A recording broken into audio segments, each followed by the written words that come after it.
So, good day mga Lodi Cakes ko. May sasagutin tayo dito na comment si John Lloyd Padillo.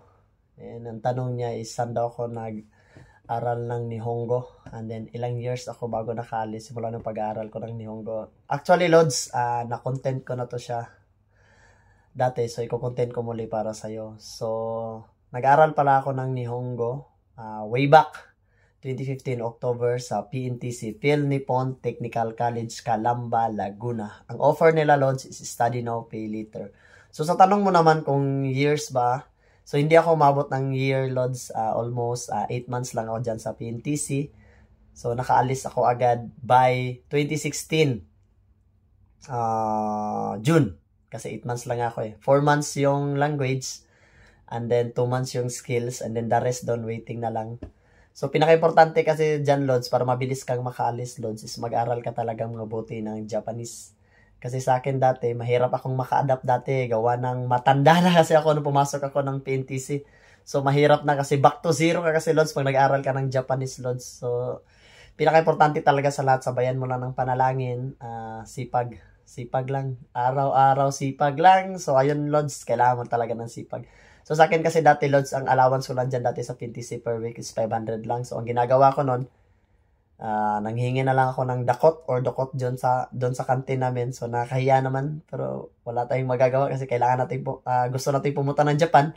Kailangan natin magtiis. So, ang inuulaman ko lang siya ng noodles, pancit canton. Kung saan ako makakamura, bagoong. Yung isang bote ng bagoong. Para makatipid. So, sa awa naman ng Panginoon, Lods, nothing is impossible with Him. So, nakaalis ako dyan sa Pilipinas agad. 8 months lang, Lods. Mabilis lang. 8 months. 8 months lang. Nakaalis ako agad. So, kung gusto mo nang pumunta ng Japan, Lods, I suggest, kung gusto mo pumunta ng Japan, kasi training ako dati, so, medyo hindi kalakihan yung sahod pag training, Lods. So, I suggest kung pupunta ka ng Japan, is mag-SSW ka na lang agad. Pag-aralan mo na lang yung Japanese, mag-take ka na lang ng GLPT or GFT. Ipasa mo yung N4 na GLPT. At saka Prometric kasi pwede kang mag-direct ng SSW kasi napakaganda ng offer ng Japan ngayon. Hindi ka na dadaan ng trainee, direct ka na SSW. So, pag naipasa mo yung mga requirements na yun. So, hope na nasagot ko yung tanong mo, Lods. Isa lang yung suggestions ko, Lods. Kung gusto mo talagang pumunta ng Japan is kailangan mo talagang magtiis.